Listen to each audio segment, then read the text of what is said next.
You useless daughter-in-law, you're so slow, what a waste. You should be working here all day. Beatrice's sharp voice pierced the air as she glared at me from across the kitchen.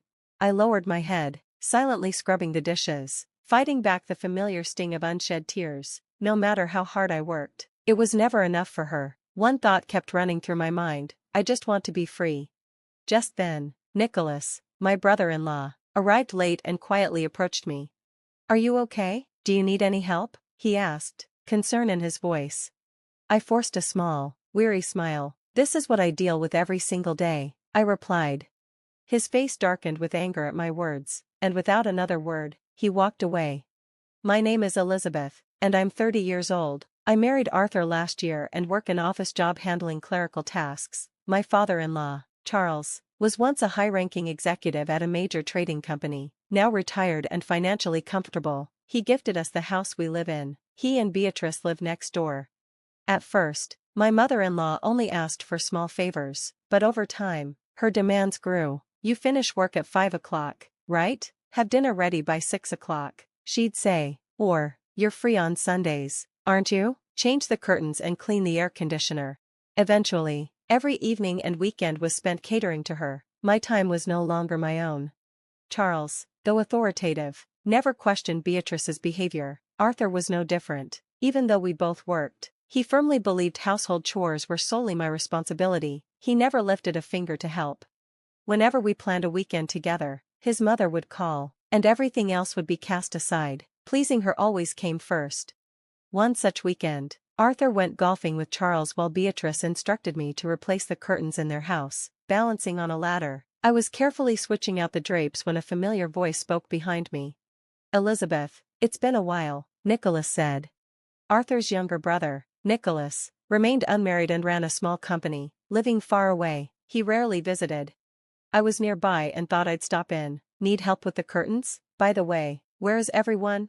I forced a polite smile. "It's fine, I'm almost done. Your mom's at the salon. Arthur and your dad went golfing." Nicholas sighed. "I see, I'm sorry, thanks for taking care of everything." His expression darkened, as if he wanted to say more, but being family, what was the point in complaining? He lingered in silence for a moment, watching as I finished my task. Then, without another word, he left. Shortly after, Beatrice returned, beaming about her fresh hairstyle. When I told her I'd finished the chores and was heading home, she grabbed my sleeve. "Where do you think you're going? What about dinner?" Startled, I hesitated. "Mother, I have plans on my days off, so if you could." She cut me off, her face contorting in disbelief. "What kind of attitude is that? Have you forgotten your place?" A chill ran down my spine at the venom in her voice. "We provide you with this lifestyle, you married into wealth, so be grateful and serve." I was too stunned to respond. Then she delivered her final blow. "If your job is so important, quit by tomorrow, otherwise, Arthur will divorce you." With that, she left me standing in silence. That night, it dawned on me, this family would never stop taking from me. The next morning, my phone rang. It was Beatrice. "Have you quit yet?" I hadn't. "If you don't resign by tomorrow, don't bother coming back here." Feeling powerless, I handed in my resignation, effective at the end of the month. Days later, Arthur casually handed me a slip of paper. "We're throwing Mom's 60th birthday party next Saturday. She told me to give you this." I unfolded the paper. It wasn't an invitation, it was a detailed to-do list. Guest list, addresses, invitations, menu, decorations, event schedule. Stunned, I looked up. "You expect me to handle all of this on top of leaving my job?" Arthur's response was indifferent. "Who else would do it? You're the wife. It's your duty. Don't complain. Be grateful we give you a home. Make sure everything is perfect." At the bottom of the list, Beatrice had written a final demand: a surprise gift must be prepared as well. I swallowed my frustration. I had no choice. Juggling my remaining work responsibilities, I spent every spare moment preparing for the grand event. On the day of the party, I was up before dawn, ensuring every detail was flawless. Beatrice, glowing with satisfaction, welcomed guests into the lavishly decorated living room. As everyone gathered around the table, someone pointed out a missing plate. Beatrice's face darkened immediately. She stormed into the kitchen, seething. "What do you think you're doing?" she hissed. "Can't you even count properly?" I glanced at the table and realized a neighbor, who originally declined the invitation, had shown up unexpectedly. "I'm sorry, I didn't know, I'll grab an extra plate right now." Before I could move, her nails dug into my arm. "I don't want your excuses," she spat, her voice low and trembling with fury. "You've ruined everything, you are absolutely useless." I bit my lip, forcing back tears, and hurried to fetch the missing plate. The guests drank and chatted while Arthur, already flushed with alcohol, laughed loudly. He looked so pleased with himself, but the sight of him made my stomach turn. As I retreated to the kitchen, Beatrice's voice rang out. "Stay in the kitchen all day, I don't want to see your face." She turned back to her guests with a dramatic sigh. "Forgive my daughter-in-law," she announced loudly. "She's terribly clumsy, but we make do." As laughter rippled through the room, I stood in the corner of the kitchen, swallowing my tears. There was no time to cry, more drinks were needed, more dishes had to be washed. Then, the front door swung open. Nicholas had finally arrived. "Sorry, I'm late," he said. And for the first time that evening, I felt a tiny flicker of hope. From the other room, I heard Beatrice's voice change into a warm, welcoming tone. "Nicholas, we've been waiting for you. Come in and make yourself comfortable." I barely had time to acknowledge his arrival. Between washing dishes, preparing snacks, and managing the cake, I was completely overwhelmed. After adjusting the dessert tray, I turned to tackle the towering pile of dirty dishes when Nicholas suddenly appeared beside me. "Elizabeth, have you finished the main courses? Do you need any help?" he asked. His kindness caught me off guard, and I felt my eyes sting with unshed tears. He had asked me before, in a quiet moment, if I was doing okay. Now, I struggled to keep my emotions in check and simply continued washing the dishes in silence. Nicholas leaned in slightly, observing me. "Are you really okay handling all of this by yourself? Let me at least take care of the dishes, you must be exhausted." At his gentle words, the tears I had been holding back finally spilled over. My voice trembled as I admitted, "This is just my reality, this is what every day looks like for me." I wiped my cheeks, but the tears wouldn't stop. Nicholas repeated my words, almost in disbelief. "Your everyday life?" Then he asked, "Has Mom always treated you this badly?"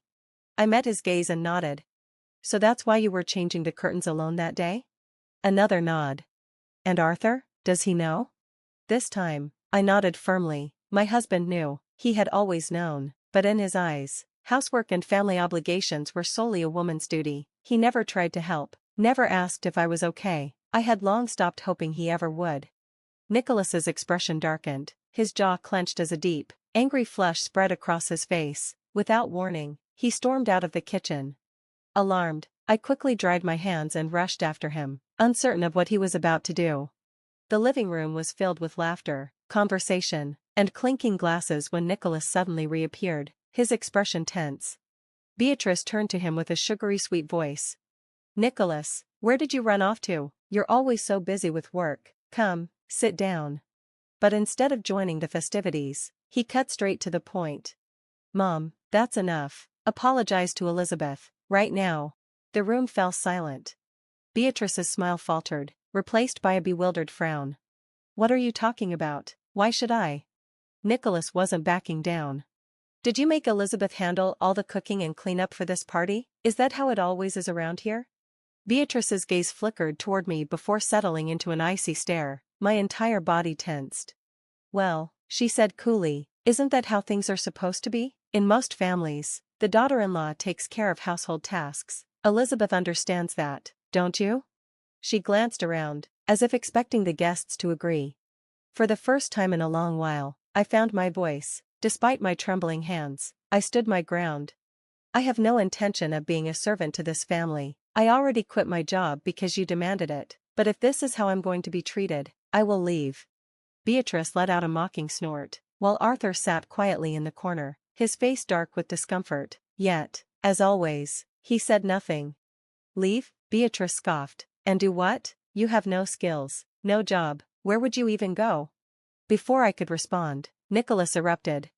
"So this is what you do? You bully every woman who marries into this family? Do you even realize this is exactly how you drove my wife away?" A collective gasp rippled through the guests. Someone blurted out, "Nicholas, you were married?"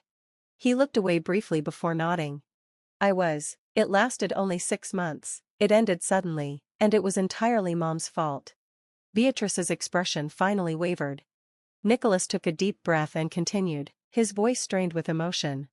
My wife asked for a divorce out of nowhere. She wouldn't explain why, just apologized over and over, crying as she begged to end things. I didn't understand it at the time, but later, I found out the truth. Mom had been tormenting her, forcing her to do endless chores, belittling her behind my back, and threatening her into silence. I blame myself for not seeing it sooner, for not protecting her.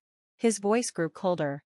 Mom, you haven't changed at all. You humiliate and control every woman who enters this family. Is it some kind of twisted satisfaction for you? That's beyond cruel. Beatrice remained frozen in place, her face paling under the weight of his words. The guests stared at her with judgmental eyes. Then Nicholas turned to Arthur. And you, Arthur, how could you let this happen? You saw everything, didn't you? Arthur shrank into his seat, avoiding eye contact. Just then, Beatrice let out a loud, dramatic wail. Why is everyone blaming me? It's not all my fault. Your father is just as responsible. The room shifted its focus to Charles, who looked utterly stunned. Beatrice's voice turned bitter. He made me work constantly, he belittled me too, never letting me rest. I was a victim, just like Elizabeth. Nicholas's gaze hardened. So because you suffered, you think it's fair to make someone else suffer just as much? That justifies everything? Beatrice had no response. Nicholas exhaled sharply and turned to me. Elizabeth, what do you want to do?